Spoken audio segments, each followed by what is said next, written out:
Hello and welcome. I am your friendly guide to all things gaming, and this noise and visual disaster that you see is... Let's turn down the sound.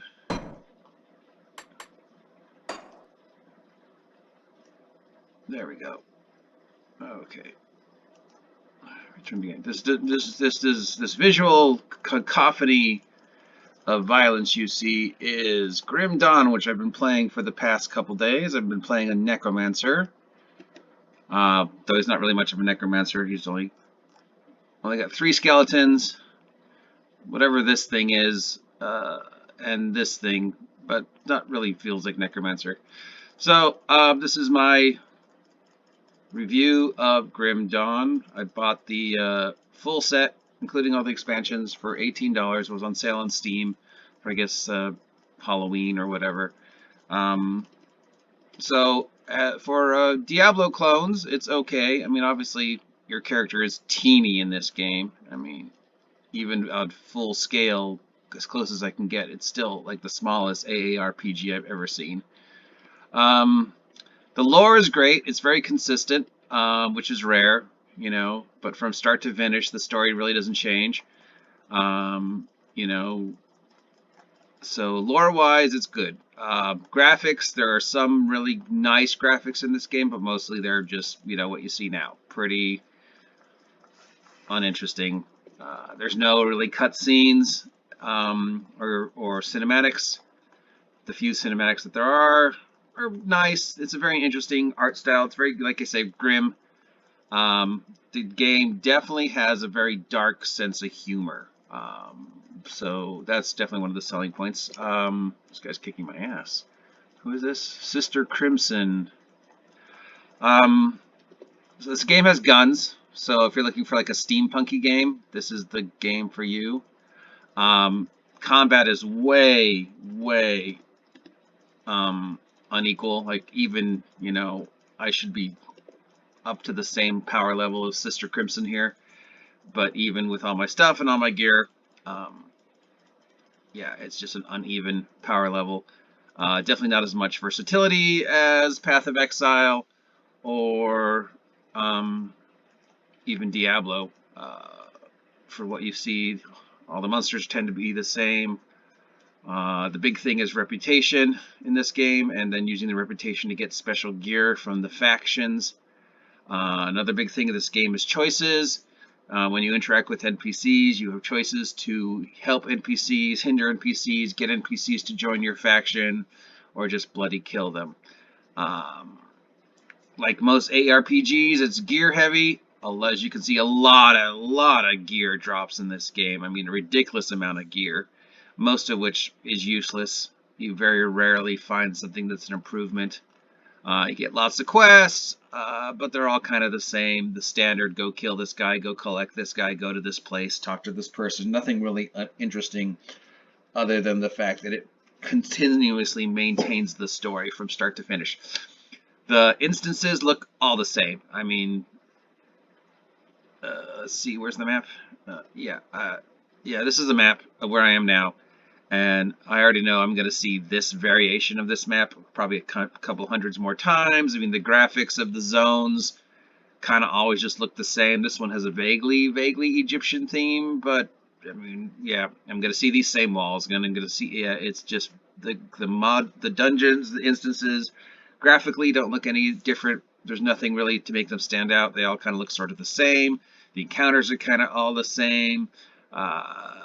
You know, it's very bare bones. If you're just looking for a basic run around, hit things, slow power creep, good story, but just nothing else really going for it other than it's cheap, Grim Dawn is good. I mean, yeah, there are some graphics when you're walking around outside that are really gorgeous. And I was here earlier and I saw something that I thought was really cool. Oh yeah, this bubbling lava graphic right here, that's really nice. I mean, that's just gorgeous. You can see the flame, you can see the lava running down. That's a really nice graphic. That's something you don't see often in an ARPG, just this much level of detail. Unfortunately, and there's some places outside that I've seen where I've just gone, wow, that's gorgeous. Some of the desert areas were really gorgeous. Some of the oceanside areas that I've seen are really gorgeous.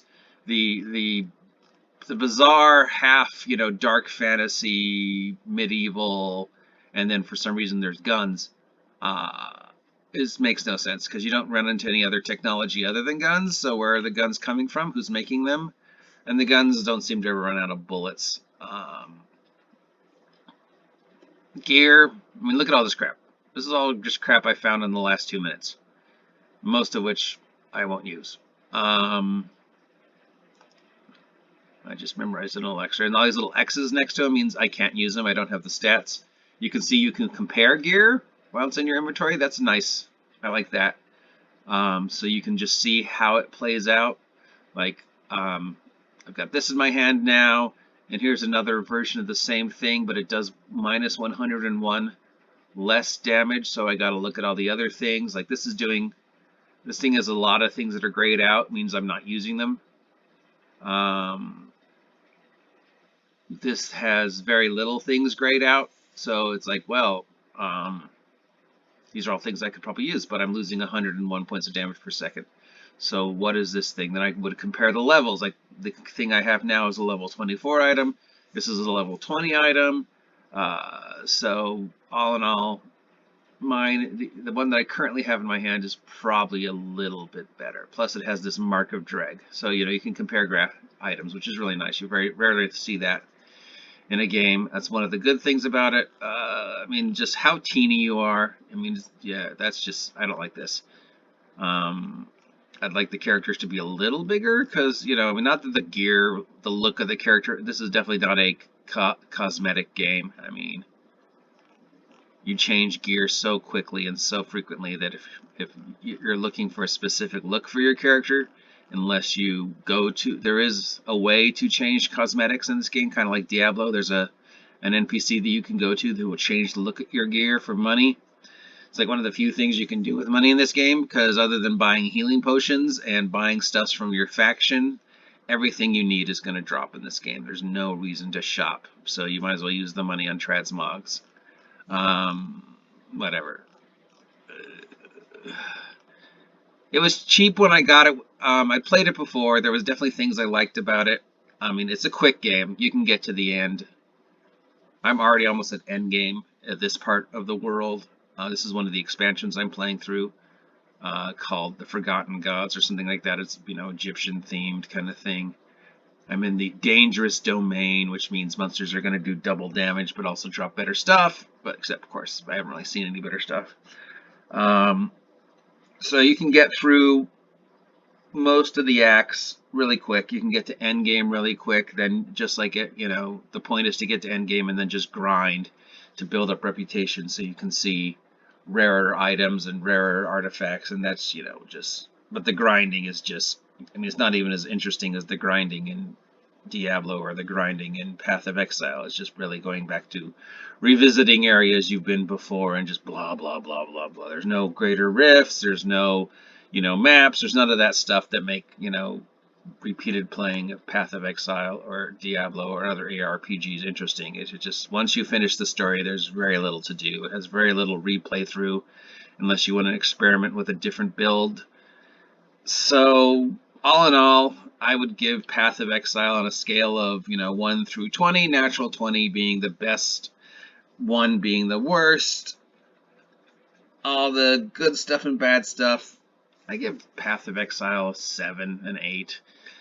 Great story, consistent story, interesting story, quick playthrough, really good. It's got a dark sense of humor that I really like. Interesting builds, but there's just not really a lot going for it. I mean, if it wasn't on sale, I probably wouldn't have bought all the expansions. And once I finish this playthrough and see everything it's got and offered, I seriously doubt I'll return to it because it just has no replay value whatsoever. So there you go.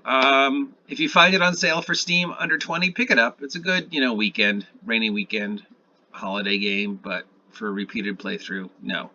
If you appreciate this content and want to see more, comment down below. If you don't want to see me do video games anymore, comment down below. If you haven't had a chance to subscribe yet, please consider subscribing. It helps you keep on top of what's going on in the OGGM adventures, and it lets me know what direction you want the channel to go. And since it's the holidays, if you're feeling, festive and want to support the OGGM adventures, maybe consider donating to the PayPal. It is No Shave November, so any funds I make during this month will go to Primetime Sports Camp and cancer. I will talk to you losers later.